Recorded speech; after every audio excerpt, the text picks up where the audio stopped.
Hello Bramblefox friends and happy October. It's Antonia here today with a brand new challenge, and this month's challenge is to use pattern paper as the background of your layout. So here I'm just going through the embellishments and papers I'm planning to use. I've chosen this title acrylic piece from the Bramblefox shop, and also these little leaf shapes which were available in the shop last year. They aren't anymore.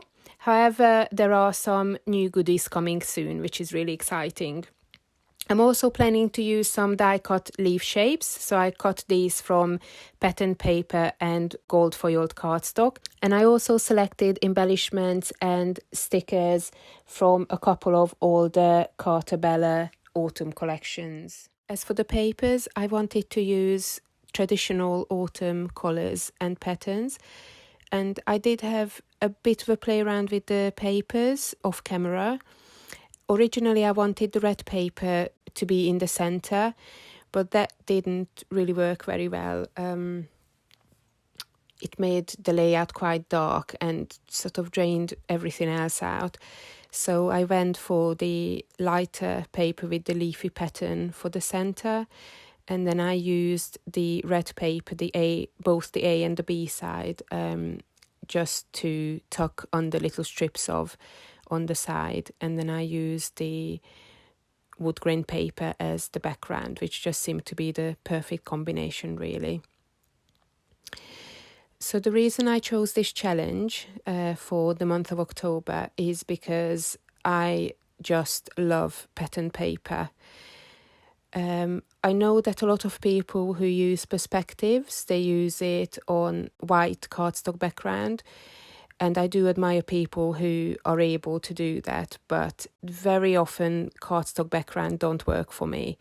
I do like a full pattern on the background, and I just wanted to show that perspectives can work on pattern paper backgrounds, and I also wanted to challenge people who perhaps wouldn't use a pattern paper background as often to try it.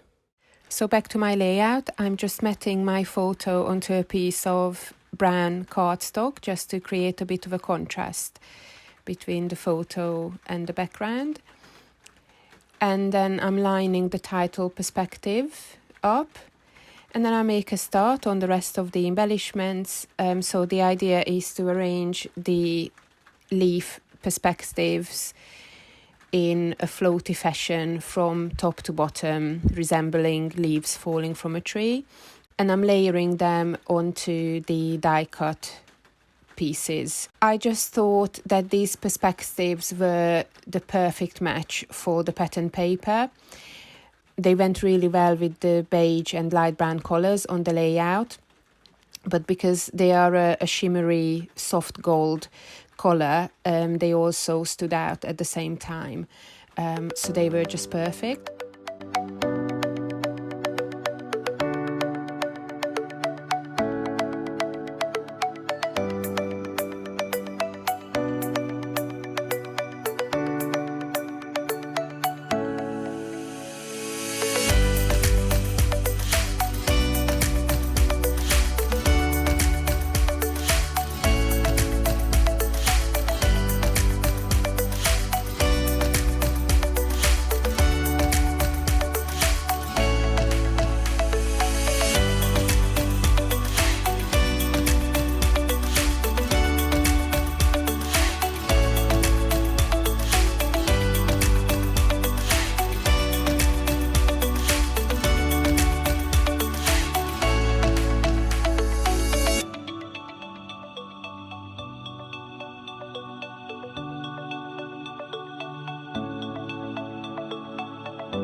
So I'm just completing the title using small puffy alpha stickers, and I chose shades of orange and yellow just to match the layout.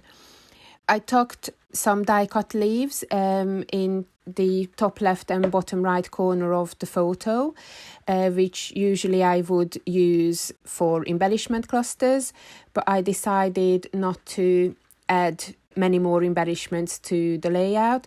I did add the little tree chipboard piece, which I thought went really well with the photo, and then at the bottom I created another little leaf cluster, and I wanted to use that for journaling, but I didn't really find a suitable journaling card, so in the end I abandoned the idea.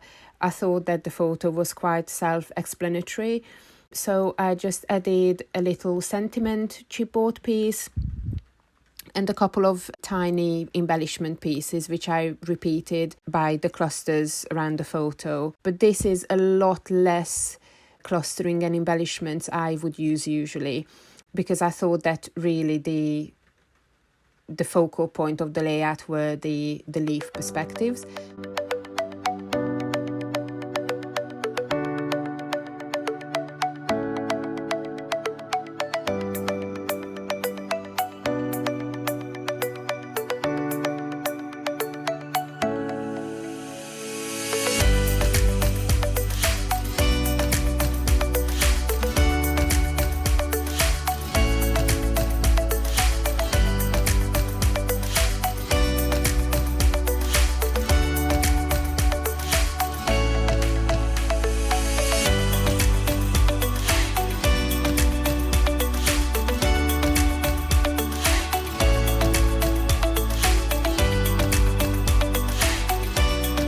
As a finishing touch, I'm just adding some gold ink splatters and calling it done, I think.